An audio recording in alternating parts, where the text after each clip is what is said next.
Imagina una carretera de tierra bajo un sol que parece no tener piedad. El polvo flota como una nube lenta y amarilla. El viento trae consigo el olor seco de las hojas y el recuerdo de una vida entera sembrada en una pequeña parcela. En el borde de esa carretera, dos figuras encorvadas miran el horizonte con el mismo temblor en las manos con el que reciben la taza de café cada mañana. Son Abigail y Ernesto. Sus pasos ya no son firmes, sus manos hablan del trabajo de décadas, surcos en la piel, callos que no desaparecieron aunque las herramientas hayan quedado en la bodega. Y antes de que te preguntes cómo llegaron hasta ahí, escucha esto. Fueron dejados. Sí, sus propios hijos los abandonaron en medio del monte. Y lo que sucedió después te va a sorprender. Te hablo desde el punto en que la vida de ellos todavía olía a pan recién hecho y a jabón de lavadero. No era una vida de lujos, sino una vida de gestos sencillos que, con los años, construyó lo que hoy llamamos dignidad. La dignidad de un marido que arregla la cerca a las 5 de la mañana, la de una mujer que canta mientras cose la ropa, la de dos personas que se sostuvieron mutuamente cuando la salud empezó a pedir tregua. Abigail tenía la costumbre de barrer la vereda y de dejar un hueco en la olla para quien pasara con hambre. Ernesto, cuando se sentaba en la banca de madera, hablaba con las plantas como si fueran vecinos. Educaron a sus hijos con esa mezcla de firmeza y ternura que hoy parece tan difícil de encontrar. Recuerdo la casa como si la viera a través de una ventana empañada por la mañana. El fogón aún humeante, la radio apagada en un rincón, una hamaca que conocía todas las siestas del pueblo. En verano, la pareja se levantaba con el canto de las aves y a veces intercambiaban una sonrisa silenciosa mientras la luz se deslizaba por la mesa donde cenaban. Sus hijos, Mauricio y Sandra, aprendieron a caminar en ese mismo patio. Aprendieron a bautizar las plantas por sus nombres y a regar con las manos manchadas de tierra. Eran niños que corrían entre los surcos, que se subían al tronco del guayabo, que prometieron a sus padres que nunca los abandonarían. Es fácil romantizar esos recuerdos. Yo podría decirte que todo fue perfecto hasta el final, que la familia siguió siendo la misma. Pero la verdad es otra. La vida cambia, y con ella cambian las personas. Mauricio y Sandra crecieron con la promesa de volver, pero la promesa comenzó a deshilacharse al ritmo de los años.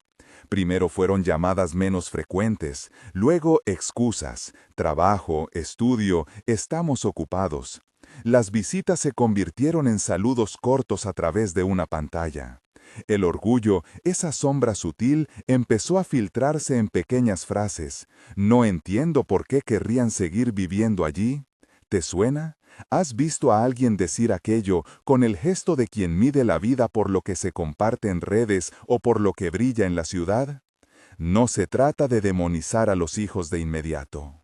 Hay un momento en la historia de cada familia en que el amor se enfrenta a la vergüenza y la comodidad. Sandra, por ejemplo, empezó a evadir reuniones cuando los amigos venían a visitarla a la casa nueva en la ciudad. Sus dedos, antes cubiertos de tierra, se volvieron ansiosos cuando hablaba del pueblo. Mauricio, por otra parte, se distanció de su casa natal porque quería mostrar su progreso. Lo que no se cuenta en un currículum es que el progreso, cuando se mide en distancias, también puede convertirse en un modo de olvidar. Hubo señales, pequeñas fracturas que nadie quiso reparar porque creían que se cerrarían solas. Abigail pedía ayuda para subir una carga de leña y recibía un «ahora no puedo» por respuesta. Ernesto llamaba a su hijo y la llamada sonaba desde la oficina, con prisa y con la voz que guarda siempre algo. Una vez, cuando Mauricio fue a visitarlos, evitó presentarlos a su pareja porque no encajaba con su mundo nuevo. Esas heridas no se dicen con violencia, se filtran como agua por una grieta y con el tiempo hacen caer la pared entera. Y sin embargo, a pesar de esas grietas, Abigail y Ernesto seguían creyendo en la familia. Cada desayuno se preparaba con la esperanza mínima de una visita. Cada ventana, al abrirse al crepúsculo, contenía la expectativa de escucharlos llegar. Así fue hasta que la palabra paseo apareció en una conversación que parecía inofensiva. «Vamos a llevarlos a conocer la reserva», dijeron. «Será un día bonito, vuelven a la tarde». A menudo, la violencia del abandono se presenta con palabras suaves. El viaje tenía la apariencia de una excursión rutinaria. El baúl del auto con una manta doblada, la radio que cantaba canciones que los viejos reconocían, bromas a medias entre los hermanos. Pero el aire en el interior del carro cambió a medida que avanzaban. Las manos de Abigail se aferraban a la falda como si intentara detener el tiempo. Ernesto miraba el paisaje con una mezcla de sospecha y esperanza. Intentaron mantener la normalidad. Un comentario sobre la carretera, una broma floja, pero la frialdad empezaba a cortar las frases al medio. No fue un acto impulsivo, fue calculado. En un punto donde la carretera se estrecha y los árboles hacen una catedral de sombras, la calma se rompió con la excusa casi infantil de bajar a estirar las piernas. «Hay un sendero bonito ahí cerca», dijo Sandra, con voz espacial. Podrías pensar que sería fácil preverlo, pero el amor no siempre mira los signos que desde afuera parecen tan visibles. La pareja obedeció. Bajaron del auto con sus bolsos pequeños, con la serenidad de quien sigue una rutina.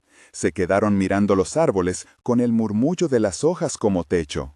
Entonces, como un parpadeo, las puertas se cerraron y el auto arrancó. El ruido del motor se fue volviendo pequeño y luego fue un punto en la distancia. El aire cayó como una losa. Pero la respuesta fue el silencio del camino. Nadie regresó. Las risas que ungían las tardes de infancia se transformaron en un eco que ya no alcanzaba. Ernesto quedó inmóvil, con las manos aferradas al bastón como si fuera la última cuerda que lo sostenía a la normalidad. Si alguna vez has sentido que el mundo se te va de las manos, sabrás describir ese instante. La realidad se plegó en un silencio absoluto, un silencio que duele porque no anuncia. El polvo seguía cayendo, la luz seguía siendo la misma, pero para ellos el tiempo se fracturó. En ese vacío apareció otra presencia.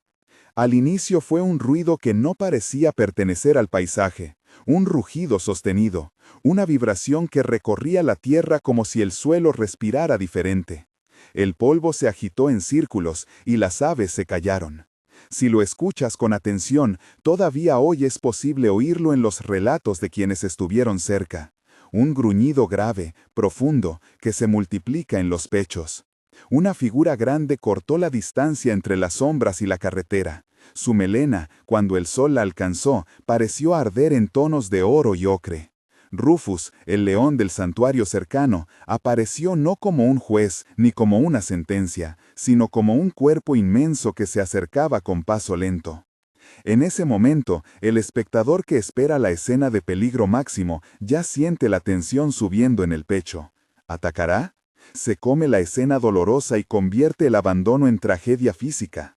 Quiero que lo imagines, la mandíbula del animal, las fosas nasales que se abren y cierran, el aire todavía perfumado por la tierra húmeda de la reserva. La pareja se aferró el uno al otro, y por un instante esa instantánea pareció la antesala de lo peor. No exagero si digo que durante unos segundos la naturaleza parece alinearse con la crueldad. Todo indica que la historia podría acabar mal. Pero entonces ocurrió algo que ninguno de los presentes supo explicar fácilmente y que muchos describirían después con la palabra sorpresa en la boca. Rufus no rugió para amenazar. Rufus se acercó con paso tranquilo, olfateó el aire alrededor de Abigail y Ernesto y contra el ritmo que dictaba la lógica del miedo, se sentó. No se tiró encima, no mostró intención de atacar, se sentó. La melena reflejaba la tarde como si fuera un trozo de atardecer descuidado sobre la tierra. Se acomodó a un lado, como si supiera dónde dejar su cuerpo para que la pareja ocupara el lugar central de su propia historia. ¿Protección animal? ¿Coincidencia? Los testigos se estiran a describirlo y cada uno usa palabras distintas. Parecía velar, se quedó junto a ellos, no los tocó pero no se fue. No voy a decir que fue un milagro. Ese es un camino fácil que el relato podría tomar. Lo que puedo afirmar, con toda la honestidad, es que la presencia de Rufus alteró el guión de esa tarde. La posibilidad de la violencia inmediata se redujo. En vez de eso, emergió un gesto inesperado del mundo natural que obligó a los presentes a mirar de otra manera. Abigail murmuró algo entre dientes. Quizá un rezo, quizá una pregunta. Ernesto la sostuvo y sus dedos dejaron de temblar por un instante. A lo lejos, el auto seguía su camino. La carretera volvía a ser un hilo en el que las sombras de los árboles jugaban con la luz. Y el león se quedaba allí, más quieto que una gran roca viva, observando con ojos que no juzgan, pero que cuestan entender. No había intención humana en lo que hacía Rufus. Había, en cambio, una respuesta que algunos interpretaron como instinto y otros como misterio. Mientras Rufus permanecía sentado, la escena empezó a adquirir nuevos colores. El lugar donde lo dejaron, un tramo poco transitado, con la reserva como telón de fondo, ahora se convertía en un punto de atención. Transitar por allí ya no sería lo mismo. La mancha del abandono quedaba ahí, visible, y el animal la envolvía con su presencia. Quizá te estés preguntando cómo fue posible que alguien permaneciera ajeno a este paisaje emocional y decidiera que todo estaba bien. Esa pregunta cabe, y, tal vez, te toca ponerla en tu propia mirada. ¿Hasta qué punto el distanciamiento no es también una forma de violencia, y a partir de qué momento la inconsciencia se convierte en maldad? No voy a responder por ti. Mi trabajo es contarte la escena con claridad, porque los hechos, cuando se colocan uno tras otro, suelen percutir con la fuerza de lo inevitable. En el momento en que el león se sentó, algo cambió en el cuerpo de Abigail. Dejó de temblar con la intensidad del principio, y dejó que la sorpresa y la confusión tomaran su lugar. Ernesto, que siempre había sido reservado en sus emociones, respiró como si hubiese recuperado una pieza de su respiración perdida. No fue alivio pleno, no todavía. Más bien fue un paréntesis entre la desesperanza y lo que al final podría ser una esperanza rota o reconstruida. El mundo, por primera vez en aquella tarde, parecía querer preguntarle a los humanos qué clase de seres han sido a la vez capaces de crear y abandonar. Allí, en esa orilla de la carretera, la escena quedó pintada. Un león inmenso recostado, dos ancianos que intentan recomponer su dignidad en medio del polvo, y el auto que desapareció junto con la promesa de retorno de sus propios hijos. Los sonidos empezaron a volver, el aleteo de algún ave, el susurro de la maleza, la respiración de quienes observaban. Pero lo que no se había restituido todavía era la verdad de aquel abandono. Era un acto deliberado. No un accidente, no una decisión de emergencia, una elección fría que ahora quedaba expuesta ante la mirada de cualquiera que pasara por allí.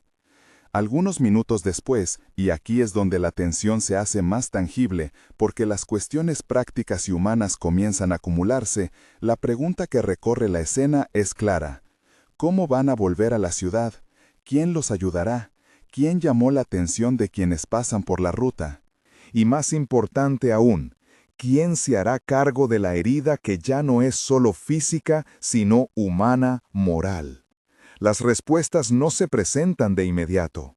Por eso, mientras Rufus permanece a su lado, la pareja mira al horizonte buscando una mano que no llegó cuando la necesitaron. En esos instantes se percibe la fragilidad y la fortaleza mezcladas, fragilidad en el cuerpo cansado, fortaleza en la mirada que se niega a aceptar la derrota completa. Abigail saca de su bolsillo una pequeña foto. Es la foto de boda, deslucida por el tiempo, pero intacta en su significado. Ernesto la mira y es como si la imagen les recordara que alguna vez tuvieron un pacto, no solo entre ellos, sino con la idea misma de la vida que compartieron. Ahora, ese pacto parecía haber sido traicionado por quienes prometieron honrarlo. Este es el punto en que la historia exige testigos, porque lo que vino después ya no fue solo un asunto de familia, se convirtió en algo que la comunidad, la tecnología y la ley tendrían que enfrentar. Pero antes de entrar en eso, antes de que los teléfonos empiecen a grabar, antes de que las redes sociales conviertan un hecho doloroso en un viral, Antes de que la comisaría y la fiscalía entraran en escena, hay un momento de pura imagen que pesa. El león sentado, el polvo que se repliega, las manos entrelazadas de dos personas agrietadas por la vida.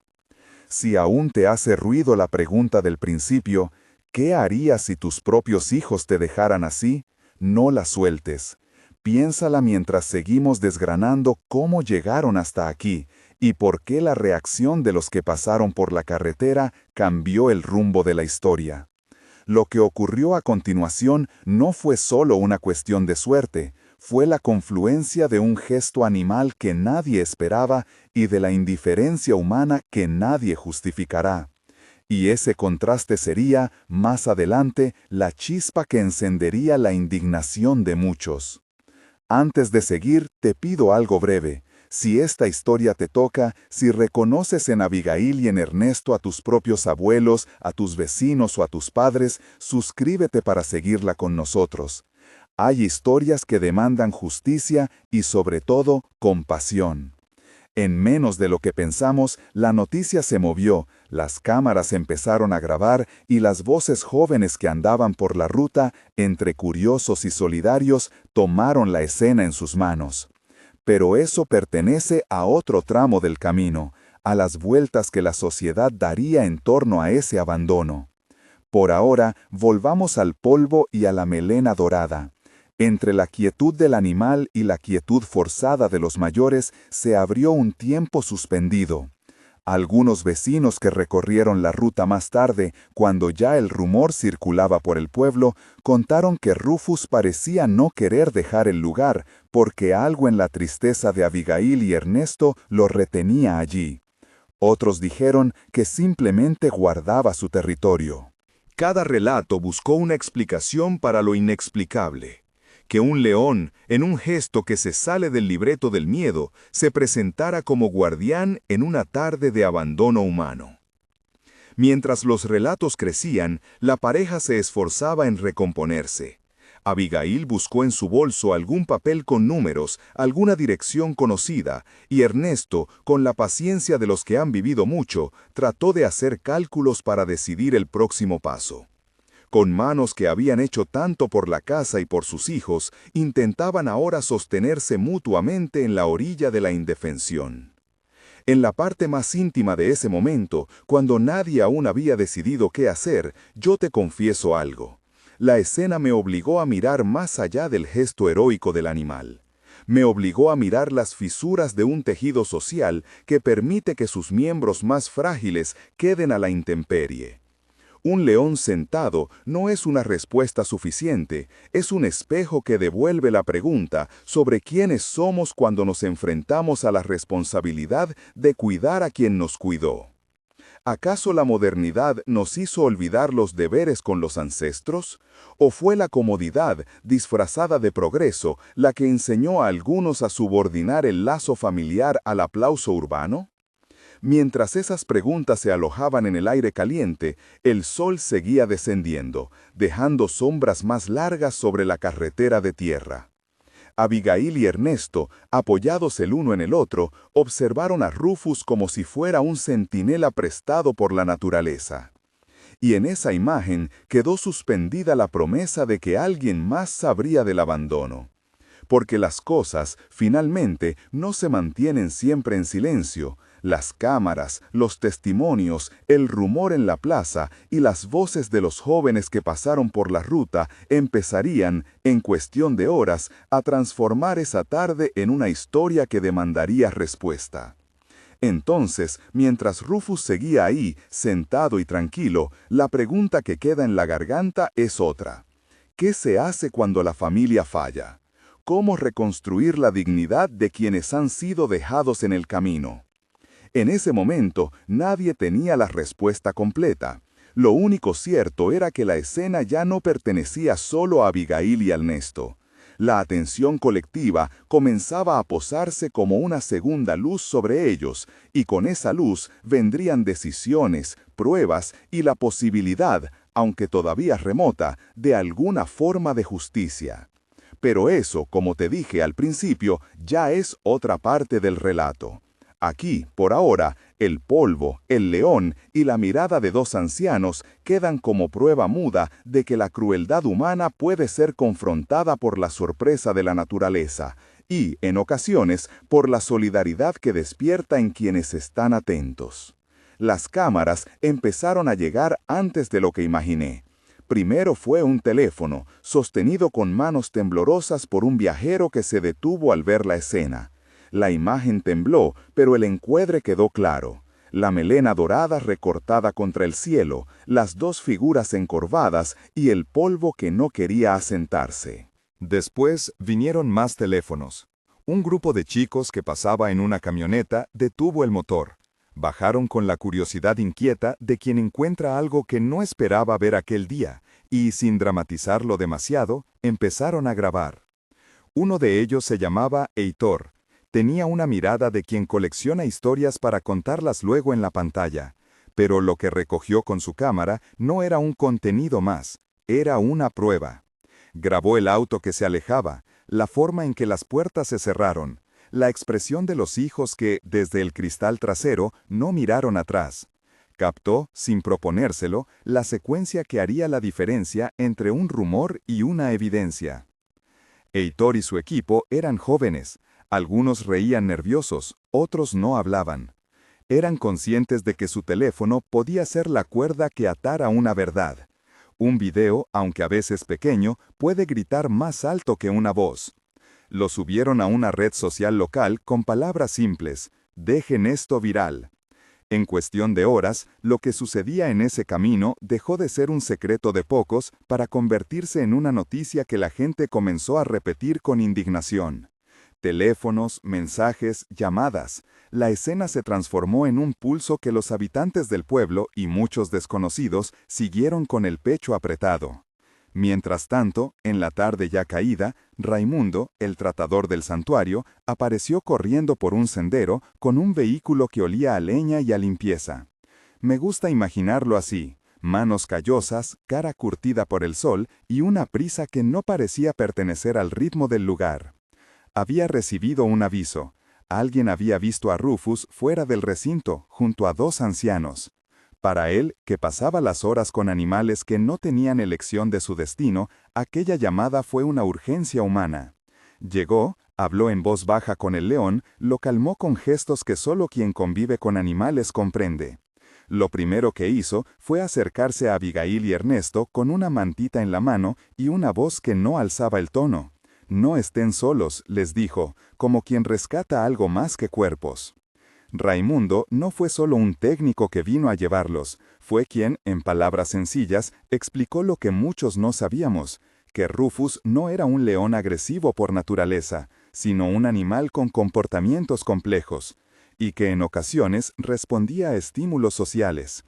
Los animales tienen formas de percibir el dolor, me dijo luego, sin caer en metáforas grandilocuentes. A veces se acercan a lo herido, a veces lo evitan. No tiene por qué ser un milagro, pero a veces la naturaleza nos obliga a mirar. Con esa explicación, que no buscaba convertir la escena en un prodigio, Raimundo abrió la puerta a algo más humano: el cuidado. Mientras Raimundo organizaba un transporte seguro y llamaba a una persona del santuario para recibir a la pareja, los videos siguieron circulando.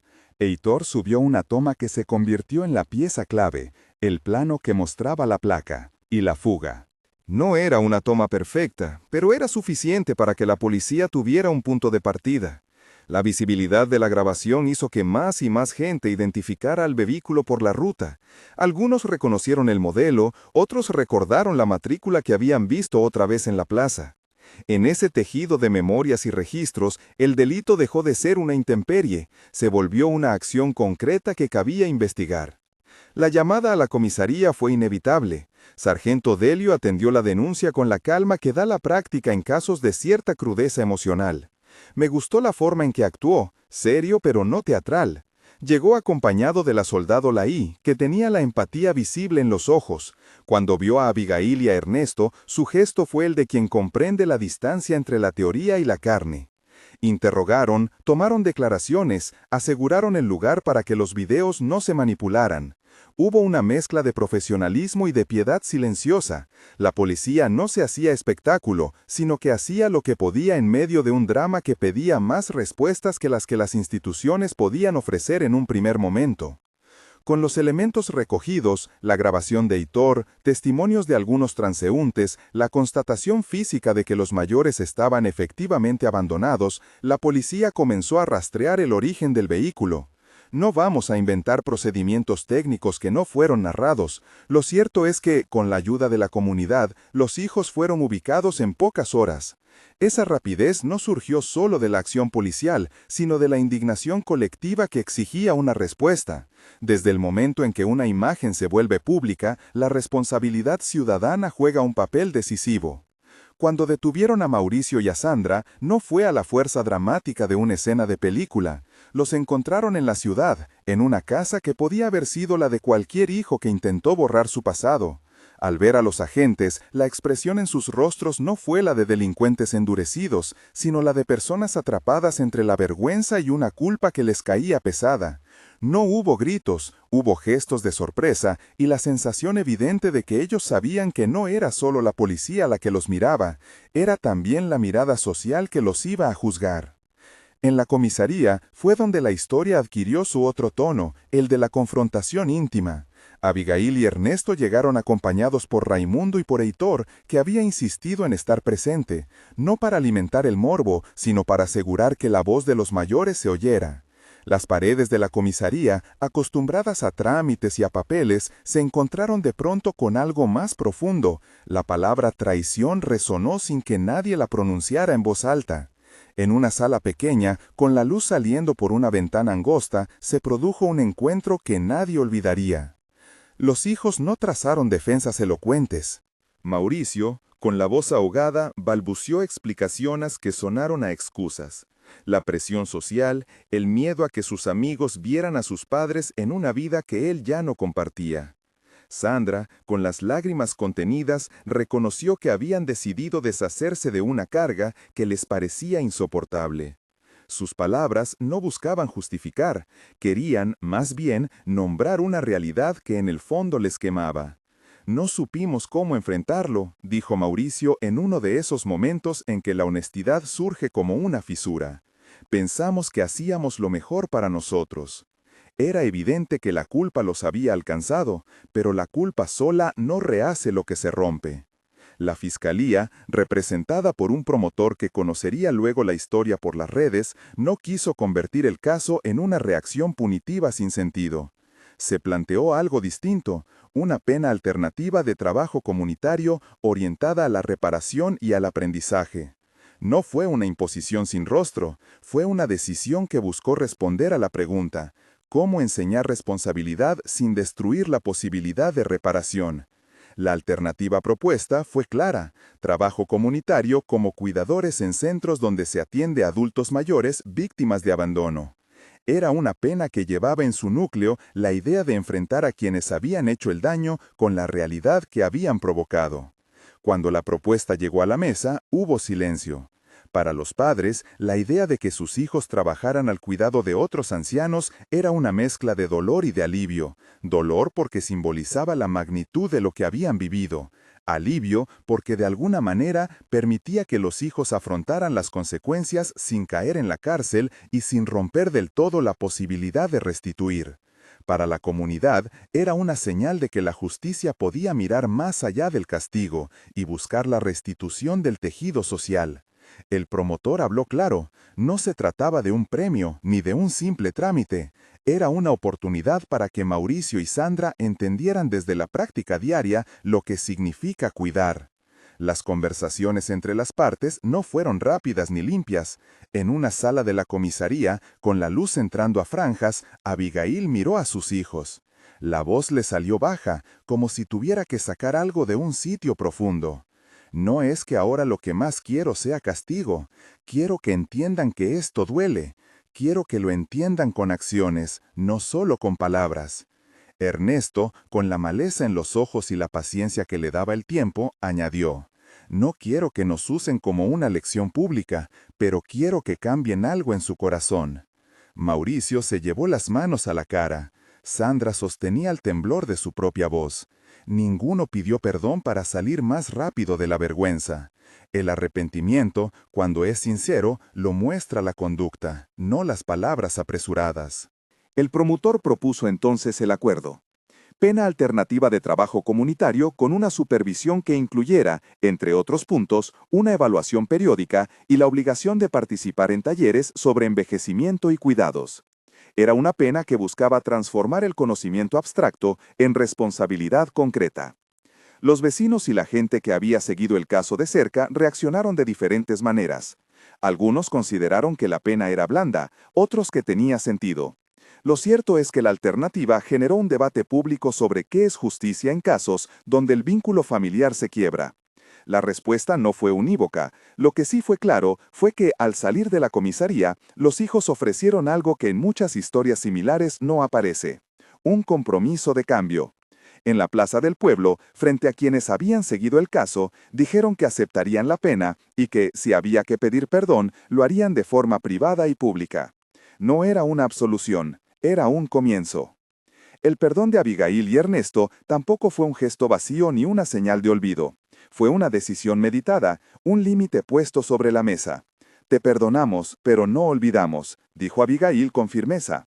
Tendrán que justificar con hechos que aprendieron. No queremos promesas que se diluyan. Esa frase, perdón condicionado, es una de las más difíciles de pronunciar. Implica reconocer que el daño no se borra con un "lo siento" y que la reparación exige tiempo y actos continuos. Los hijos lo entendieron, o al menos eso parecía en ese instante en que las palabras y la pena alternativa se entrelazaban. Mientras la justicia seguía su curso, la comunidad no dejó solos a Abigail y Ernesto. Fue tal vez una de las escenas más hermosas del relato. Vecinos acercando mantas, una señora de la iglesia que preparó una olla con sopa para llevar al santuario, jóvenes que ofrecieron acompañamiento para las citas médicas y pequeñas empresas locales que donaron productos básicos. El gesto colectivo fue claro. Más allá de la condena o la absolución, la prioridad era restituir la dignidad de quienes habían sido dejados. Esa solidaridad práctica habla de algo que no siempre aparece en las noticias: la capacidad de una comunidad para recomponer lo que la negligencia deshilachó. El santuario, por su parte, ofreció lo que podía: un refugio temporal y la posibilidad de que Abigail y Ernesto recuperaran fuerzas. No era un sanatorio, era un lugar donde, además de animales, se cuidaba la fragilidad humana. Raimundo se ocupó de que la pareja tuviera un lugar donde dormir, comida caliente y, sobre todo, compañía. Los cuidadores del santuario, acostumbrados a tratar con heridas difíciles en los animales, supieron escuchar sin prisa. Para muchos, ese ambiente fue un bálsamo inesperado. La rutina simple, la cercanía con la naturaleza y la presencia de Rufus, que ya no era solo una figura en el camino, sino una imagen que acompañaba la reconstrucción. Mientras la justicia seguía su curso, la comunidad no dejó solos a Abigail y Ernesto. Fue tal vez una de las escenas más hermosas del relato. Vecinos acercando mantas, una señora de la iglesia que preparó una olla con sopa para llevar al santuario, jóvenes que ofrecieron acompañamiento para las citas médicas y pequeñas empresas locales que donaron productos básicos. El gesto colectivo fue claro. Más allá de la condena o la absolución, la prioridad era restituir la dignidad de quienes habían sido dejados. Esa solidaridad práctica habla de algo que no siempre aparece en las noticias: la capacidad de una comunidad para recomponer lo que la negligencia deshilachó. El santuario, por su parte, ofreció lo que podía: un refugio temporal y la posibilidad de que Abigail y Ernesto recuperaran fuerzas. No era un sanatorio, era un lugar donde, además de animales, se cuidaba la fragilidad humana. Raimundo se ocupó de que la pareja tuviera un lugar donde dormir, comida caliente y, sobre todo, compañía. Los cuidadores del santuario, acostumbrados a tratar con heridas difíciles en los animales, supieron escuchar sin prisa. Para muchos, ese ambiente fue un bálsamo inesperado. La rutina simple, la cercanía con la naturaleza y la presencia de Rufus, que ya no era solo una figura en el camino, sino una imagen que acompañaba la reconstrucción. Con el paso de los días, la historia cobró otras formas. Entrevistas en programas locales, cartas de apoyo que llegaban de otros pueblos, y la presencia constante de Heitor y su equipo, que no pretendían explotar la historia, sino documentarla con respeto. Las grabaciones mostraban la llegada de la pareja al santuario, la forma en que los voluntarios los recibieron y las pequeñas victorias cotidianas. Una siesta sin pesadillas, una sonrisa que no se iba con facilidad, una conversación franca sobre lo que había sucedido. En una de esas tomas, Abigail tomó la mano de Ernesto y miró a la cámara. «No queremos lástima, queremos que esto no vuelva a pasar», dijo. Fue una frase simple y potente. Mientras tanto, los hijos comenzaban su proceso con el trabajo comunitario.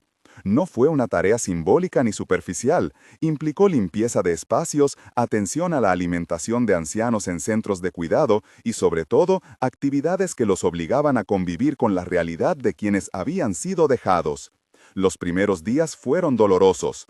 Las miradas de quienes habían vivido abandono no se parecían a la de una sala llena de desconocidos, eran miradas que pedían confianza. Mauricio y Sandra tuvieron que aprender, muchas veces a través del silencio, que la reparación se construye con constancia. En esos talleres y en esos días de trabajo tuvieron encuentros que, según contaron después, les marcaron. Una anciana llamada Doña Mercedes, que vivió una historia similar, los enfrentó con preguntas directas. ¿Por qué nos dejaron? ¿Creyeron que el amor era un objeto que se desecha cuando molesta? No hubo gritos, hubo testimonios. Y cada testimonio fue una lección que no se corrige con un discurso, sino con la transformación de la conducta. Poco a poco, la presencia de los hijos en los centros fue dando frutos, más respeto en el trato, menos prisa para deshacerse de lo que resulta incómodo.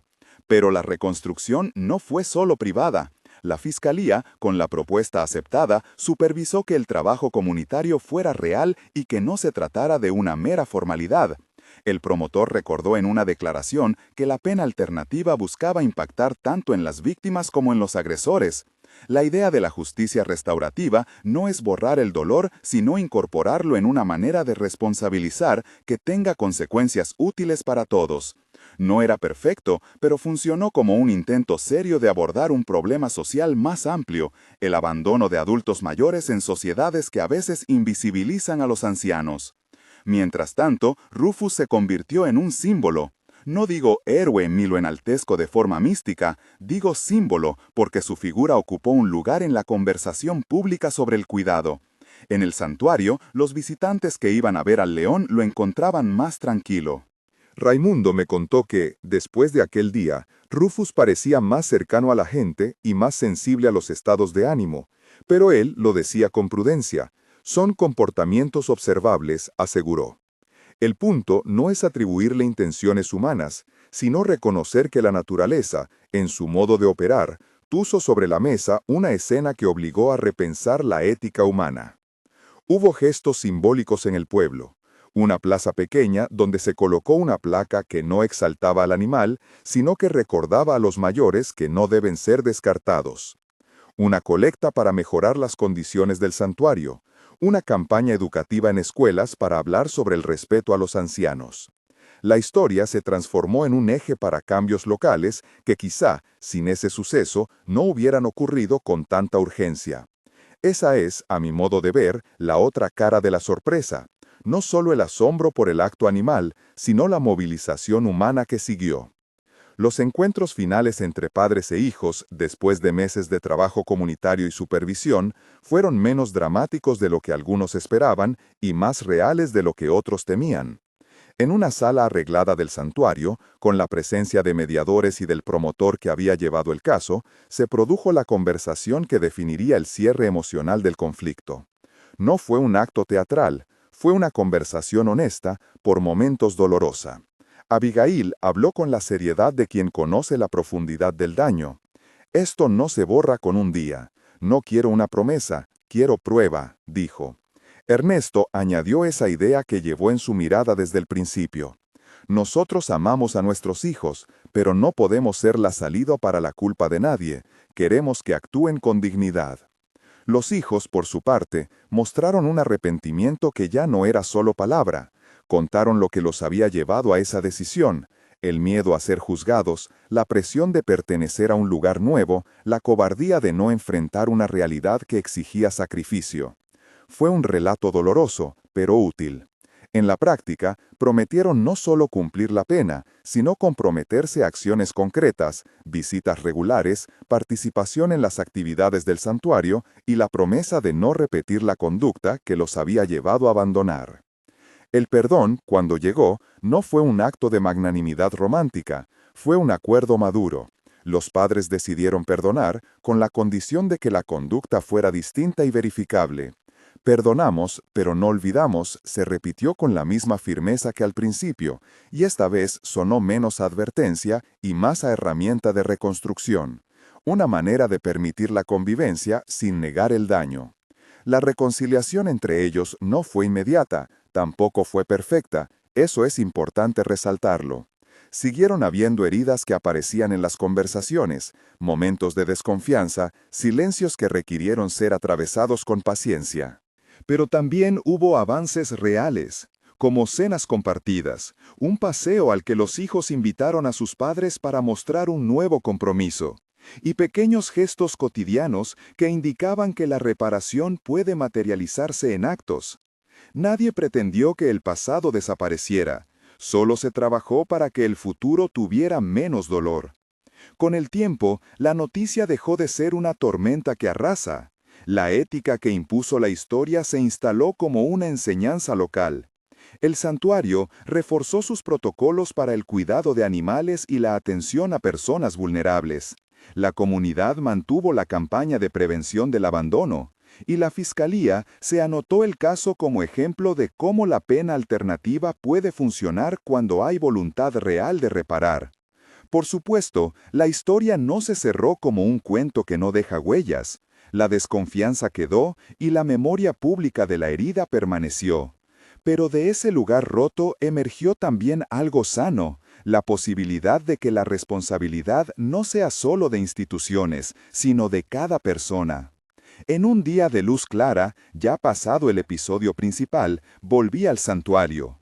Era un lugar que había cambiado sutilmente. Más cuidado en los senderos, más carteles con información sobre el trato a los ancianos, una sensación de que lo que allí ocurría se extendía más allá de los barrotes. Ver a Abigail y a Ernesto en un banco del jardín, acompañado por Rufus que dormitaba a distancia, fue una escena que difícilmente se olvida.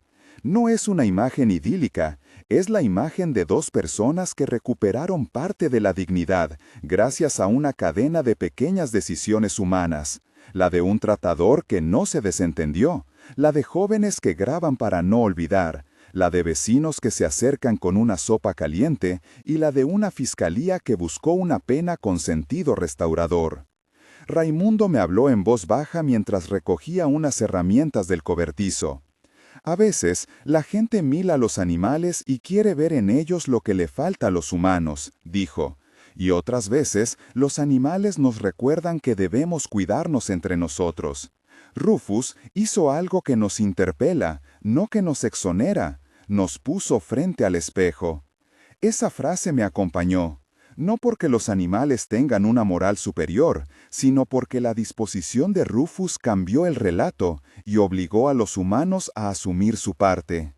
Hubo otros ecos, donaciones para que el santuario mejorara, programas educativos en las escuelas locales y voluntarios que se comprometieron con jornadas de acompañamiento a mayores solos.